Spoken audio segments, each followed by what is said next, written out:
Sir ये तो आपने बता दिया जॉब एनालिसिस वगैरह, और जॉब एनालिसिस हमेशा ऑन द गोइंग जॉब पे होता है। जॉब का एनालिसिस हम पुराने जॉब पे नहीं कर सकते, हम बिल्कुल न्यू जॉब पे जाके जॉब एनालिसिस करते हैं। तो यहाँ तक 2 बातें क्लियर हो चुकी हैं। अब एग्जाम में जो क्वेश्चन आपके आएगा यूजीसी नेट के अंदर, वो सबसे पहला क्वेश्चन यही होता है।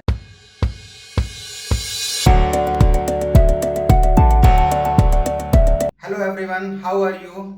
Welcome back to your own channel, The School of HRM. This side Rahul and you know me. मैं अक्सर आपके सामने human resource management, commerce management से रिलेटेड कुछ वीडियोस और इंफॉर्मेटिव टॉपिक्स लेकर आता हूँ।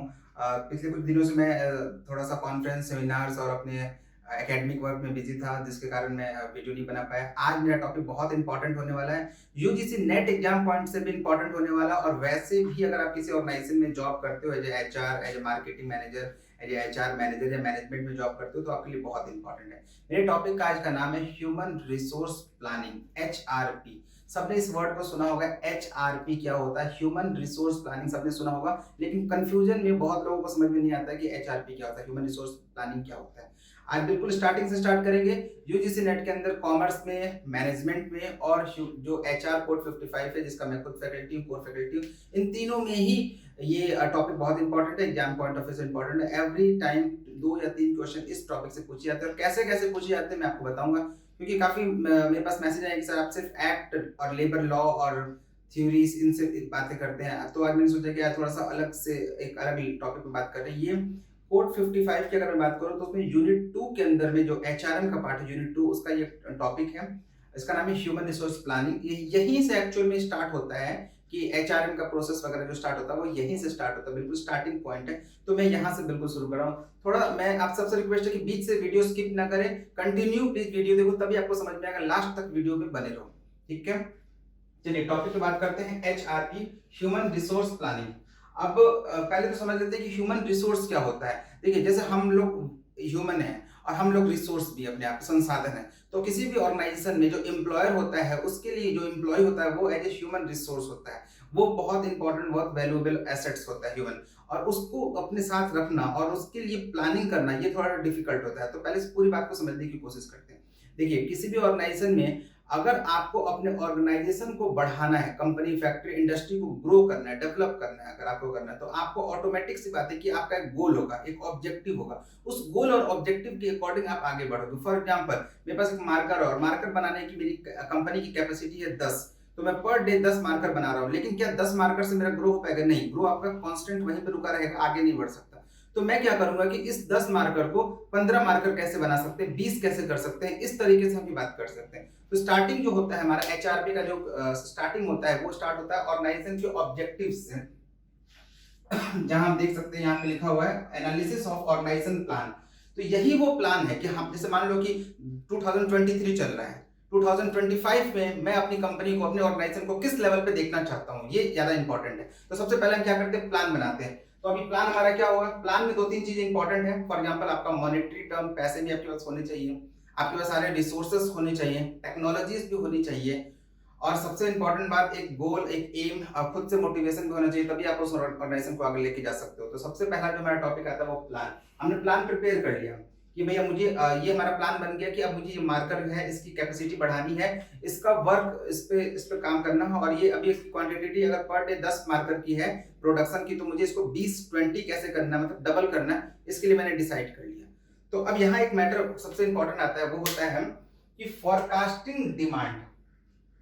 सबसे इंपॉर्टेंट है फॉरकास्टिंग डिमांड। फॉरकास्टिंग का मतलब ये होता है कि फ्यूचर में होने वाली चीजों को हम अभी से क्या कर सकते हैं, एनालिसिस कर सकते हैं। भविष्य में कुछ चीजें होने वाली है, जैसे भविष्य में मैं कहता हूं कि भविष्य में मैं कुछ, मेरा पीएचडी 3 महीने के बाद हो जाएगा। तो 3 महीने के बाद होने का मतलब क्या है कि फॉरकास्ट कर लिया मैंने, फ्यूचर को फॉरकास्ट कर लिया अभी से प्लान बना के, उसको हम कह सकते हैं फॉरकास्टिंग। फ्यूचर में होने वाले किसी प्लान को पहले से एनालिसिस कर लेना, उसको फील कर लेना, वही हमारा फॉरकास्टिंग होता है। तो सबसे पहले हम देखते हैं क्या, डिमांड, और फिर देखते हैं सप्लाई। तो ये वो डिमांड नहीं जो हम इको में पढ़ते हैं, इकोनॉमिक्स में पढ़ते हैं कि मार्केटिंग का डिमांड होता है, प्रोडक्ट का डिमांड और सप्लाई, बिल्कुल नहीं। यहाँ पे एज ए ह्यूमन एम्प्लॉय जो हमारा काम करते हैं, जो कंपनी में, फैक्ट्री में जो वर्कर काम करते हैं, जो लेबर काम करते हैं, उनका डिमांड और सप्लाई के बारे में बात होता है। तो सबसे पहले हम देखते हैं कि अगर हमारे मार्कर बनाने की कैपेसिटी हमें बढ़ाना है तो हमारा डिमांड कितना है। तो हम ये सबसे पहले फील करेंगे डिमांड कितना है। जैसे डिमांड हमारे पास है 100 वर्कर का, 100 वर्कर हमें चाहिए, अपने प्लान के अकॉर्डिंग हमें कितने चाहिए, 100 वर्कर चाहिए, लेकिन सप्लाई कितना हो रहा है हमारे पास, सिर्फ 80 वर्कर्स का। तो कितना हो गया, सप्लाई हो रहा है 80 वर्कर का और डिमांड है 100 वर्कर का, मतलब कि कहीं ना कहीं हम कह सकते हैं कि 20 वर्कर का लैक हो रहा है, कमी है, गैप बन रहा है वहां पे। अब इसी गैप को फुलफिल करने के लिए हम थर्ड स्टेज में आते हैं, जिसको हम कहते हैं एस्टिमेटिंग मैन पावर गैप्स। अब हम उस गैप को देखते हैं कि कितने लोगों, कितने मैन पावर का गैप हो रहा है। तो हमने देख लिया कि 80 मैन पावर का गैप हो रहा है। तो इसके बाद हमारा जो नेक्स्ट प्रोसेस आता है वो होता है एक्शन का, प्लानिंग, एक्शन करना। एक्शन इन द सेंस कि अब हमें 20 वर्कर चाहिए, तो 20 वर्कर के लिए हम सबसे पहले क्या करेंगे, ये देखेंगे कि वो 20 वर्कर कौन से, वो 20 वर्कर किस डिपार्टमेंट में काम करते हैं, किसकी जरूरत है। तो सबसे पहले हम वहां से जॉब एनालिसिस करेंगे। जॉब एनालिसिस करते वक्त हमें जॉब डिस्क्रिप्शन देखना होता है, जॉब स्पेसिफिकेशन देखना होता है। अब मैं आपको बता देता हूं कि जॉब डिस्क्रिप्शन क्या होता है। जब उस एम्प्लॉय का किस का इन्वायरमेंट, उसकी रेस्पॉन्सिबिलिटी, उसका वर्किंग इन्वायरमेंट, वो किसको अपना इन्फॉर्म करेगा, कौन उसका सुपीरियर होगा, कौन सब ऑर्डिनेट होगा, कौन उसका पीयर रिव्यू होगा, और टाइमिंग ऑफ वर्क क्या हो सकता है, ये सब चीजों के बारे में बात कर सकते हैं। जब हम वर्क में, जब हम जॉब के बारे में बात कर सकते हैं, स्पेशली जॉब जो काम करना उसकी प्रॉपर्टी के बारे में बात करते हैं, वो हमारा होता है जॉब डिस्क्रिप्शन। अभी हम अगले क्लासेस में इसको बहुत अच्छे से करेंगे। और जॉब स्पेसिफिकेशन का मतलब होता है कि जब किसी एम्प्लॉय के बारे में, उस एम्प्लॉय के बारे में, उसकी क्वालिफिकेशन, क्वालिटी के बारे में बात हो रहा है। जैसे फॉर एग्जांपल उसका एजुकेशन क्वालिफिकेशन क्या है, उसके स्किल्स क्या क्या हो सकते हैं, उसके पास और एडिशनल टेक्नोलॉजी का नॉलेज कितना है, वो सब चीजें हम देखने की कोशिश करते हैं। मतलब उस वर्कर की पर्सनल लेवल पे जाके उसके जो स्किल्स, उसकी जो क्वालिफिकेशन है, उसके बारे में बात करते हैं, वो हमारा स्पेसिफिकेशन होता है। और डिस्क्रिप्शन हमारा होता है जिसमें हम उस जॉब के क्वालिफिकेशन के बारे में बात करते हैं, जॉब के रोल्स रिस्पॉन्सिबिलिटी के बारे में बात करते हैं, वो हमारा डिस्क्रिप्शन होता है। तो अब यहाँ से मैटर ये आता है सर, ये आता है सर, ये तो आपने बता दिया जॉब एनालिसिस वगैरह। और जॉब एनालिसिस हमेशा ऑन द गोइंग जॉब पे होता है। जॉब का एनालिसिस हम पुराने जॉब पे नहीं कर सकते, हम बिल्कुल न्यू जॉब पे जाके जॉब एनालिसिस करते हैं। तो यहाँ तक दो बातें क्लियर हो चुकी हैं। अब एग्जाम में जो क्वेश्चन आपके आएगा यूजीसी नेट के अंदर, वो सबसे पहला क्वेश्चन यही होता है कि वो लगाने को कहता है, सीरीज में लगाइए। ऐसे 2-3 स्टेप्स को मिस कर देगा और बोलेगा सीरीज में लगाओ। फिर ये भी हो सकता है कि वो ये पूछ सकता है कि पहले कौन सा आता है, दूसरा कौन सा आता है, लेटेस्ट टू अर्लीस्ट या अर्लीस्ट टू लेटेस्ट की तरफ लगाना होता है। ये भी आपको समझना होगा। अब थर्ड वर्ड में आते हैं एक्शन प्लानिंग। एक्शन क्या हो सकता है, अगर एम्प्लॉय की कमी है उस ऑर्गेनाइजेशन में, अगर 20 एम्प्लॉयज की कमी है, तो उसके लिए हम क्या करते हैं, सबसे जो पहला प्रोसेस होता है जॉब एनालिसिस, जिसमें हम डिस्क्रिप्शन और स्पेसिफिकेशन को फाइंड आउट कर लेते हैं। देन फिर हम आते हैं रिक्रूटमेंट पे। फिर क्या होता है, हम एप्लीकेशंस निकालते हैं, हम रिक्रूटमेंट करते हैं। सबको पता है कि recruitment is a positive process, जिसमें सबको इनकरेज करते हैं, बुलाते हैं अपने ऑर्गेनाइजेशन में अप्लाई करवाने के लिए, इसको मैनिपुलेट करते हैं कि आइए हमारे ऑर्गेनाइजेशन में अप्लाई कीजिए। फिर होता है सिलेक्शन प्रोसेस। फिर सिलेक्शन के बाद से उनका जो इंटरव्यू वगैरह का प्रोसेस होता है, उसके अकॉर्डिंग हम, मतलब ये सारे रूल्स रेगुलेशन पॉलिसी, अभी मैं उस टॉपिक पे आ नहीं रहा हूँ, वो दूसरा अलग टॉपिक है। मैं सिर्फ आपको ये समझाना चाहता हूँ कि एक्शन में क्या हो सकता है, यही काम हम कर सकते हैं। लेकिन अब आपके माइंड में आएगा सर इसके अलावा भी कोई तरीका है क्या, इसके अलावा भी एक ऑप्शन हो सकता है। जैसे फॉर एग्जाम्पल कोई इसी सेम ऑर्गेनाइजेशन की कोई दूसरी ब्रांच है जहां पे एक्स्ट्रा सरप्लस एम्प्लॉय कर रहे हैं, काम कर रहे हैं, तो ये ऑर्गेनाइजेशन चाहेगा तो उस सरप्लस एम्प्लॉय को वहां से लेकर अपनी इस ऑर्गेनाइजेशन में रख सकता है। तो ये भी तरीका हो सकता है। या फिर कुछ ऐसे भी एम्प्लॉय हैं जो रिट्रेंच हो चुके हैं, पिछले कुछ सालों से पहले रिट्रेंच हुए हैं। रिट्रेंच का मतलब होता है छांटना, निकालना, छटनी करना। उनको भी हम बुला सकते हैं कॉल करके। या फिर हम इंटरनल्स भी हम देख सकते हैं कि कोई अगर किसी को प्रमोट करके उस पोजीशन पे लाना है तो हम उसको ला सकते हैं। ये 2-3 तरीके से हम ये काम कर सकते हैं। नेक्स्ट टॉपिक पे जब आते हैं, जब हमारा ये काम हो गया तो हम फिर क्या करेंगे, उसको मॉनिटर करते रहेंगे कि क्या हमेशा 100 एम्प्लॉय जॉब में है या फिर उनके बीच में गैप बन गया। तो ये सारी बातें हो रही हैं जब आपके पास एम्प्लॉय जितनी जरूरत है उसके अकॉर्डिंग थोड़ा सा कम है, मतलब सरप्लस नहीं है। इस केसेस में सरप्लस नहीं होता।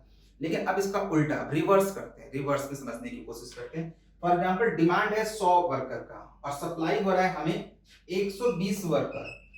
मतलब हम कह सकते हैं वी कैन से दैट कि हमारे पास जो वर्कर है वो सरप्लस है, 20 वर्कर एक्स्ट्रा है।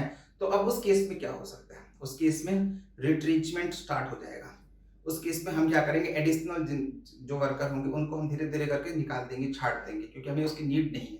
या फिर उसको हम प्रमोट करके दूसरे ऑर्गेनाइजेशन में भेज सकते हैं, सेम ऑर्गेनाइजेशन में भी प्रमोट कर सकते हैं। या फिर सेम ब्रांचेस के जो और भी, जैसे मान लो कि जैसे दिल्ली के अंदर में ही 3-4 उसके ब्रांचेस हैं, नोएडा, गुड़गांव, गाजियाबाद, तो हम नोएडा वाले एम्प्लॉय को गाजियाबाद में शिफ्ट कर सकते हैं या गाजियाबाद को दूसरे में कर सकते हैं। इसको म्यूचुअल अंडरस्टैंडिंग पे ट्रांसफर करके ट्रांसफर वगैरह करके हम इसको एडजस्ट कर सकते हैं। तो इस तरीके से हमारा एचआरपी जो प्रोसेस होता है वो कंप्लीट होता है। सबसे पहले स्टार्टिंग कर लेते हैं। एचआरपी जो हमारा स्टार्ट होता है वो एनालिसिस ऑर्गेनाइजेशन प्लान्स होता है, फिर फोरकास्टिंग होता है, फिर पहले डिमांड देखेंगे। यहाँ ध्यान रखना आप लोग, पहले डिमांड पहले आएगा फिर सप्लाई आएगा। बहुत सारे स्टूडेंट क्या करते हैं, सप्लाई को पहले कर देते हैं, डिमांड को बाद में करते हैं। आप उल्टा करोगे तो आपको कभी कैलकुलेशन में पता ही नहीं चलेगा। सबसे पहले क्या करेंगे, डिमांड, फिर क्या करेंगे, सप्लाई, और उन दोनों का क्या करेंगे, गैप देखने की कोशिश करेंगे, गैप मिल गया कितना। और जब तक गैप आपके पास नहीं आएगा और आप अगर ये कहोगे कि सर ना अधिक हुआ एम्प्लॉय, ना कम हुआ, ना सरप्लस हुआ, ना लैक हुआ एम्प्लॉय का, तो उस केस में क्या होगा, मान लो कि सपोज डेट अगर हम 100 की जगह पे 100 ही वर्कर हमारे पास है,